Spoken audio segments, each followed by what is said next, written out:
जय श्री राम, जय श्री कृष्ण। आओ चले धर्म की ओर में आप सभी का वंदन और अभिनंदन है। आज बात करेंगे देवउठनी एकादशी की कि इस तिथि का क्या महत्व है और इस दिन किस भगवान की पूजा की जाती है, क्या विधि है, क्या विधान है और किस प्रकार से हम अब नियमों का पालन कर सकते हैं।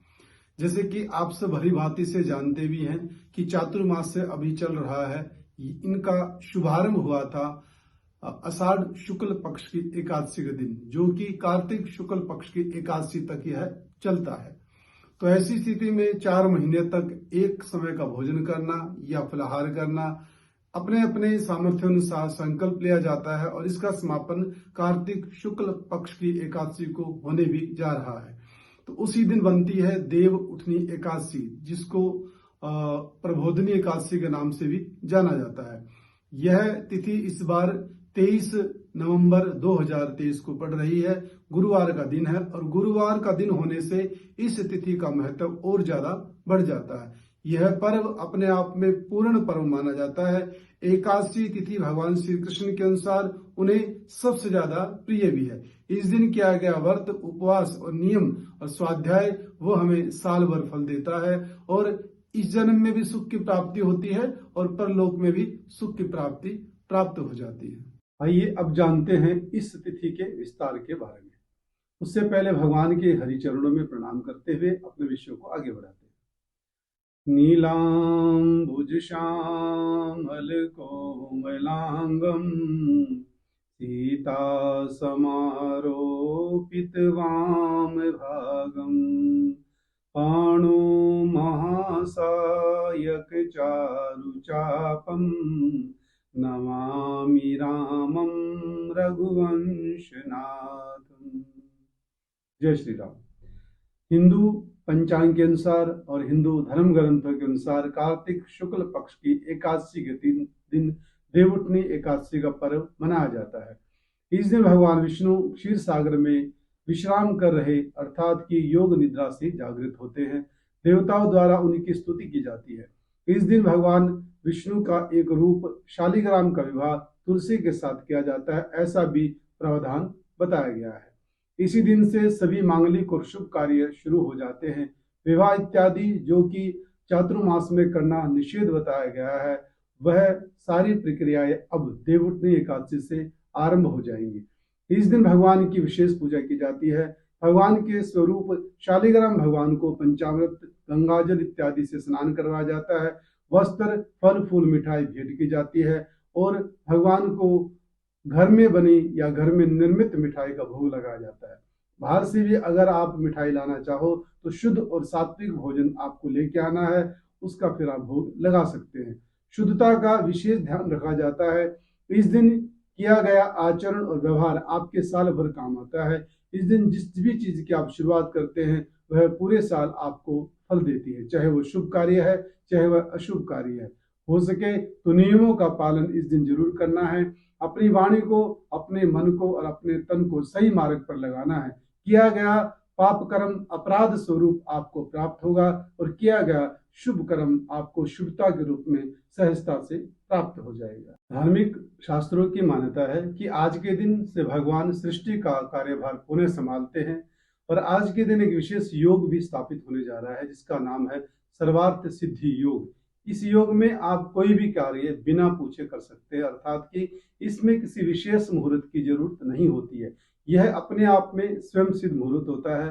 विवाह इत्यादि में कुंडली मिलान में अगर कोई शुभ मांगलिक मुहूर्त न मिलता हो विवाह के लिए, तो आप देवउठनी एकादशी के दिन बिन पूछे विवाह कर सकते हैं, अर्थात कि इसका नाम है अनभुज साया। अनभुज साया में कोई भी विवाह बिना कुंडली मिलाने के भी कर सकता है।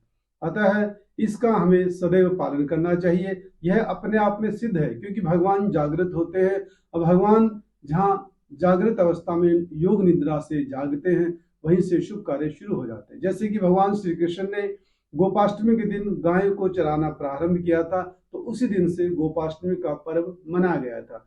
इसमें यह नहीं था कि अष्टमी को देख के भगवान ने आरंभ किया था। यह हुआ कि जिस दिन से भगवान ने गाय को चराना आरंभ किया, उसी दिन से गोपाष्टमी तिथि को शुभ और मांगलिक मांगने लगे। आपको विशेष रूप से जो ध्यान रखना वह रखना है कि आज के दिन आपको अन्न का पान नहीं करना है, अन्न ग्रहण नहीं करना है। आपको इस दिन बिना अन्न का भोजन करना है, एक समय भोजन करना है, एक समय नमक खाना है। नमक में सेंधा नमक का प्रयोग कर सकते हो, और भोजन में जैसे कि कुट्टू, सिंघाड़ा और साबूदाना इत्यादि का प्रयोग कर सकते हो। सूखे मेवे, बादाम, पिस्ता, काजू, बादाम इत्यादि का प्रयोग कर सकते हो। इसमें आप फलों का रस ले सकते हो, फल खा सकते हो, लेकिन आपको अन्न बिल्कुल भी नहीं खाना है। और साथ में चावल का सेवन भी इस दिन निषेध माना जाता है।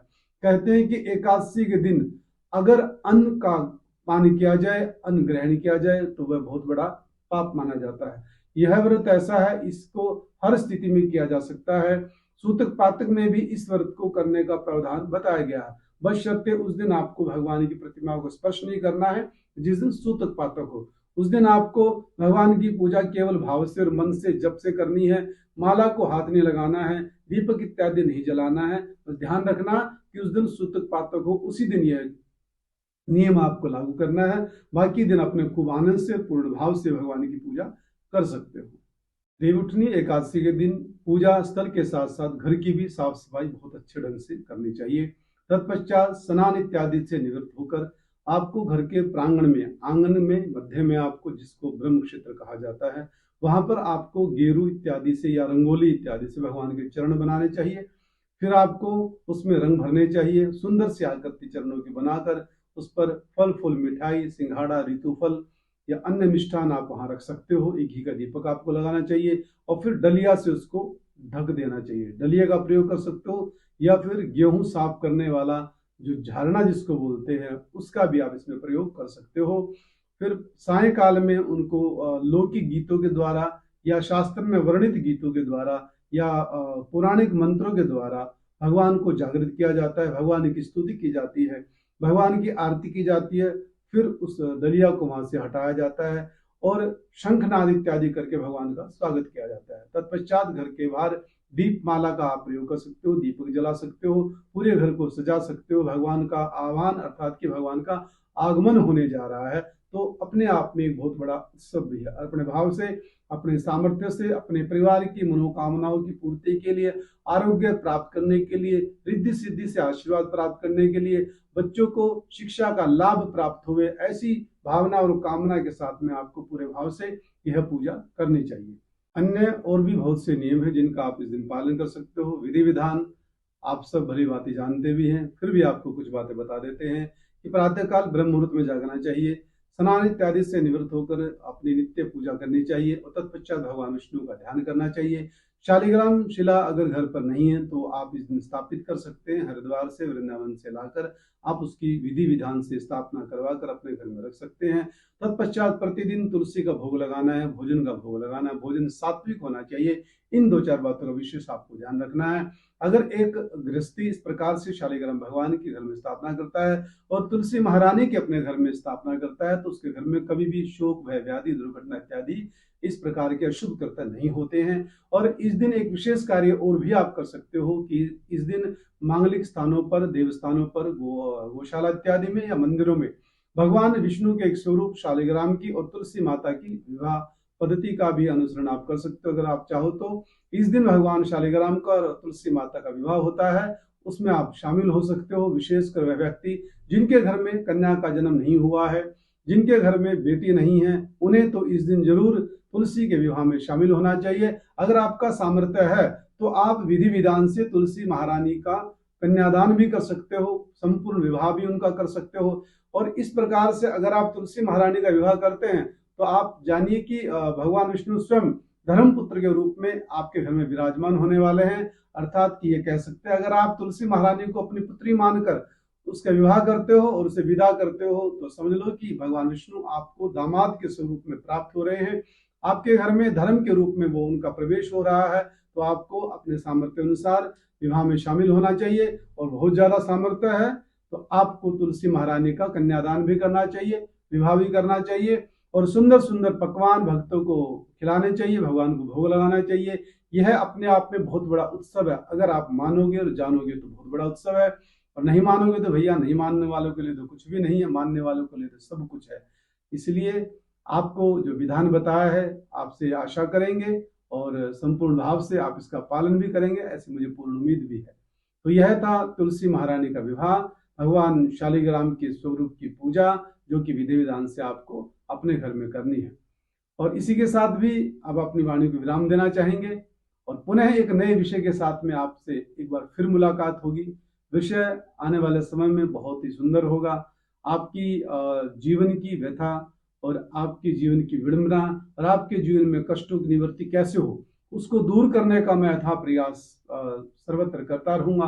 प्रतिदिन कुछ न कुछ नया आपके लिए जरूर लेके आऊंगा। ऐसी मुझे आशा है और पूर्ण विश्वास है कि आप पूर्ण ध्यान से और भाव से उसको श्रवण करेंगे और अपने जीवन में उसको अपनाएंगे। ब्राह्मण वर्ण में जन्म होने के नाते ये मेरा धर्म है और ये मेरा कर्म भी है, और सही कहूं तो ये मेरा कर्तव्य भी है कि मैं धर्म का अनुसरण करूं और आप सबका कुछ साथ लेके चलूं। आप सब अगर कोई प्रश्न भी करना चाहे तो कमेंट बॉक्स में आप प्रश्न कर सकते हैं। मैं पूर्ण प्रयास करूंगा उसका जवाब देने का। हो सकता है कि आपके हर सवाल का जवाब मैं ना दे सकूं, लेकिन प्रयास अवश्य करूंगा। कहते हैं कि एक अच्छा लीडर वह नहीं है जिसके पास हर सवाल का जवाब हो, अच्छा लीडर वह है जिसके पास सही सवाल हो। इसलिए मेरी दृष्टि में आप सभी अच्छे लीडर हैं और आप अच्छा सवाल करेंगे, ऐसी मैं आपसे आशा भी करता हूं। मैं जवाब न भी दे पाऊं तो प्रयास अवश्य करूंगा आपको आपके सवाल का जवाब देने का। तब तक के लिए नमस्कार। जय श्री राम, जय श्री कृष्णा, जय भारत माता।